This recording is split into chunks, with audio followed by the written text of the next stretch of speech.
Warning: this content may be upsetting or disturbing to some audiences. Jeffrey Dahmer gave the people in his apartment building sandwiches that have been made from his victims' flesh. What are the most disturbing serial killer facts?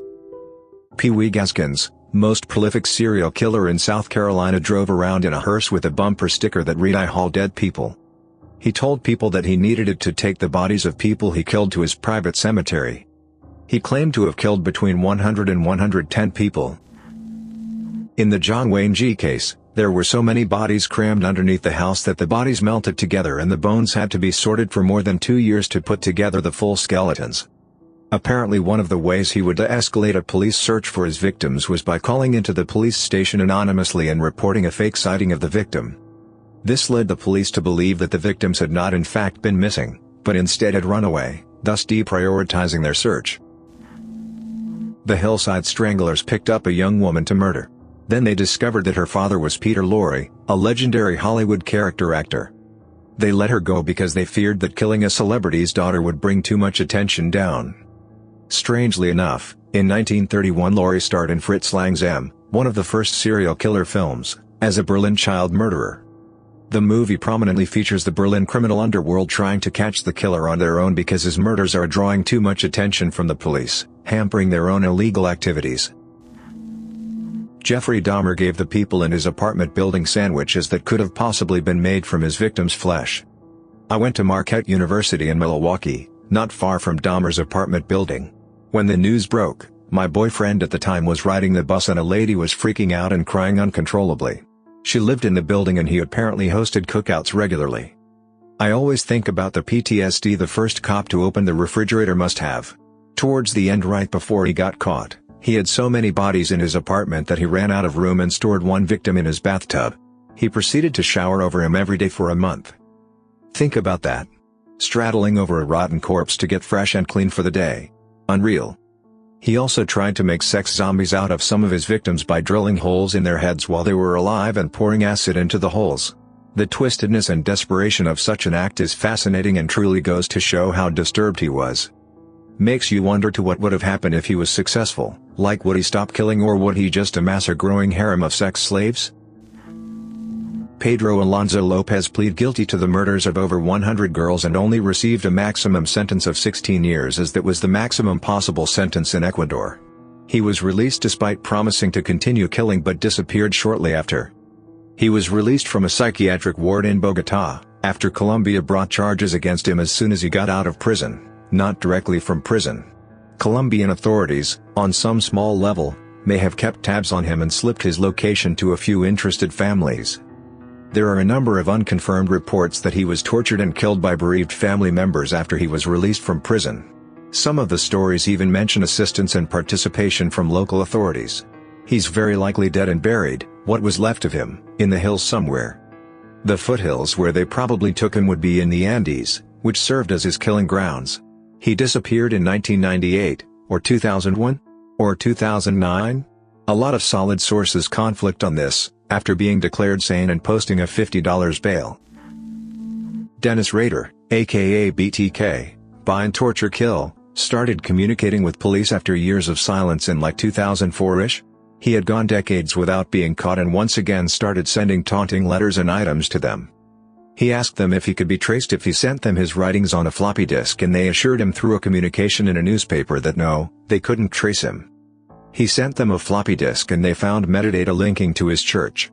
He was arrested shortly thereafter. He was hurt that they would lie to him because he thought they had developed a rapport. The serial killer Balakis liked to pickle people in barrels stored in his basement. Someone figured it out but they couldn't get him because he was fighting in World War I. By the time they tracked him down he had disappeared and left a dead guy in his hospital bed. He supposedly joined the French Foreign Legion and deserted that too, and I think history loses track of him after that, with the exception of one possible sighting as a janitor in New York. The janitor disappeared before anyone could confirm it. The Golden State Killer would often break into the homes of couples, making the woman tie up the man. He would stack dishes on the back of the man and threaten that if he heard the dishes fall, he would kill everyone in the house. Then he would assault the woman repeatedly and ransack the house for hours. At a community meeting about the molester, a macho man stood up and went on a rant about how a real man would never let such a thing happen to him or his wife. The killer proceeded to attack that man and his wife soon after, meaning he was attending the community meeting about himself. Dorangel Vargas killed and ate at least 10 people.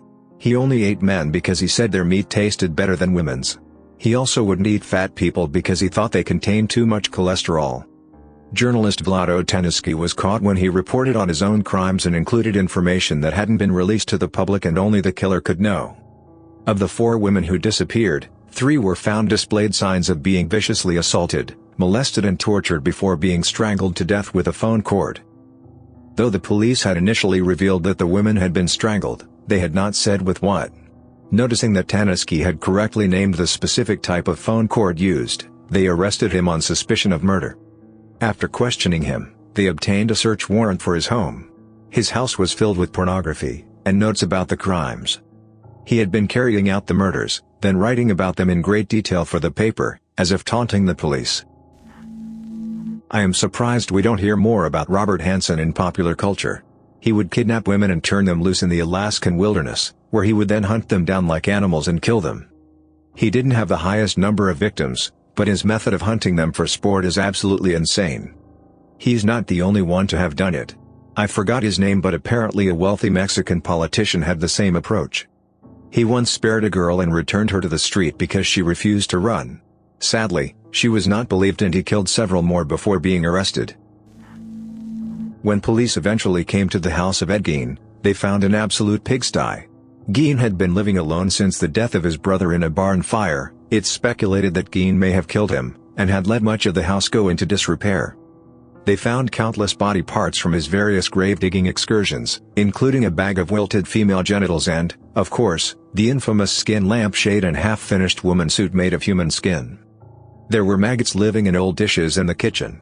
It was the type of disorganized mess that you would expect from a man who spent his nights completely disconnected from reality.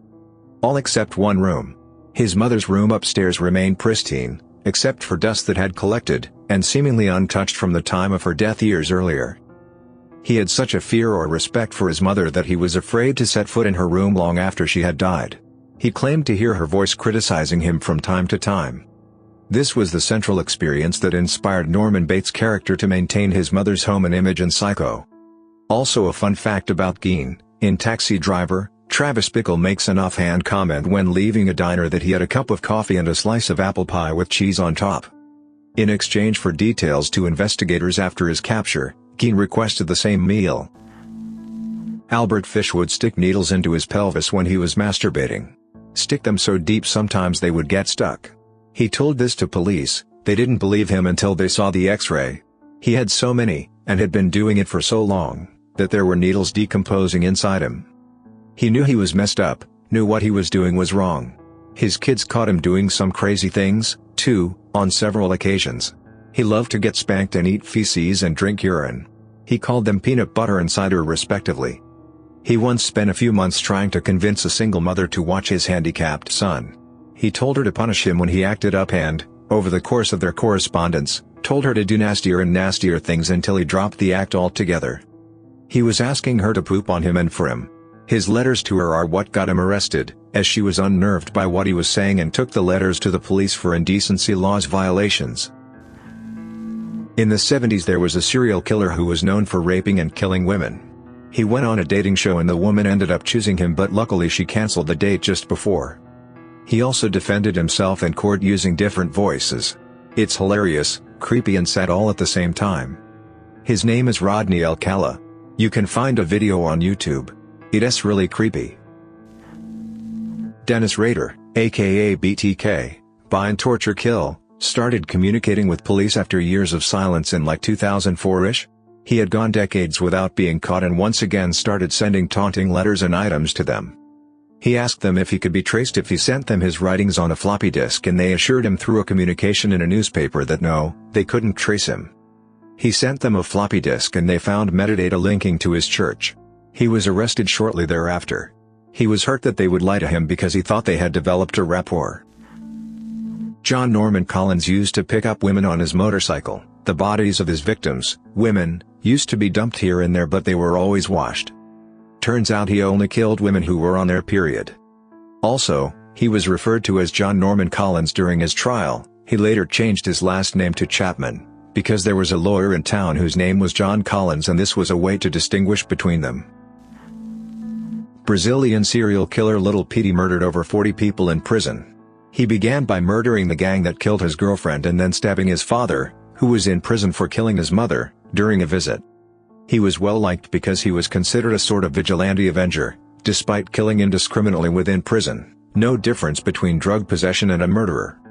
Because of Brazil's odd sentencing laws, he could only serve a maximum of 30 years, and is currently a YouTuber and ranch hand. Many years ago I read the entire police report on the Green River Killer. I was fascinated by his attempts to cover his tracks by buying new car tires and destroying shoes and getting new ones after murders, to avoid leaving traceable tracks behind. Also fascinating that he took the jewelry off his victims and left it in the ladies' restroom at his workplace and got off on seeing the found jewelry on various women around the office. Edmund Kemper, also known as the Co-Ed Killer, committed a series of murders in California before finally killing his abusive mother, at which point he drove to Arizona, called the police, confessed to everything, and waited for them to pick him up at the payphone. He provided intimate details of the case before he could get representation, so there was no way to get out of being found guilty for his crimes. In court, a lawyer asked him what he felt was a just punishment for what he'd done. He thought about it and replied, "Death by torture." To this day, he declines to attend parole hearings, and has repeatedly asserted that people like him do not belong in society. Ted Bundy worked at a suicide hotline center with author Ann Rule. He actually did a good job as a volunteer according to Rule and successfully talked people out of suicide. He would also walk her to her car at the end of their late-night shift to make sure she was safe. She said he was concerned for her safety because they worked a late shift, and according to him there are a lot of weirdos out there. She also said that she saw no signs of him being a killer, and when he was first arrested she didn't believe he could have done it. Many victims did survive David Parker Ray, the toy box killer, but did not remember it, as he would kidnap victims. He used them as sex slaves for a few months, drugged them, and cleaned them thoroughly before dropping them off unconscious at the side of the road hundreds of miles away. Only some women picked up by him were killed, still more than enough to be classified as a serial killer. Issei Sagawa, a cannibal who was caught in France and pronounced insane. However, after going to a mental asylum in Japan they declared him as being sane. He checked out straight after. He's still free to this day if I remember correctly, and in interviews has stated that he may kill and eat human flesh again. While I was watching the interviews I felt beyond unsettled. Really doesn't make me feel better that he is still out there. Gary Ridgway. The guy got away with life in prison by giving away the spots where his victims were buried and made the police take him back to the sites to relive the crimes over again. In court videos he just sits like a deer in the headlights as families of his victims tell him he'll burn in hell and other very nasty things, understandably. But the father of one of his victims was hardcore Christian and he got up to the stand and said, "Despite everything you've heard today, I believe in Jesus Christ's teachings and he believes in forgiveness, and sir, I forgive you." And it brought the serial killer to tears, to which the judge told him he didn't have a right to fake any form of guilt, which he clearly didn't have. Richard Kuklinski killed a man and left his body in an oil drum outside of a diner just to see how long it would take for someone to investigate. He would order sandwiches from the place and sit on the drum while he ate. He also made a clicking noise with his mouth when he was angry. If you heard that, you were as good as dead. Thanks for listening to Radio TTS. Hit the subscribe button and activate the notification bell for a free sandwich. Click the right box for the Reddit Facts playlist. Share your own story in the comments below and let us know which serial killer fact you find most disturbing.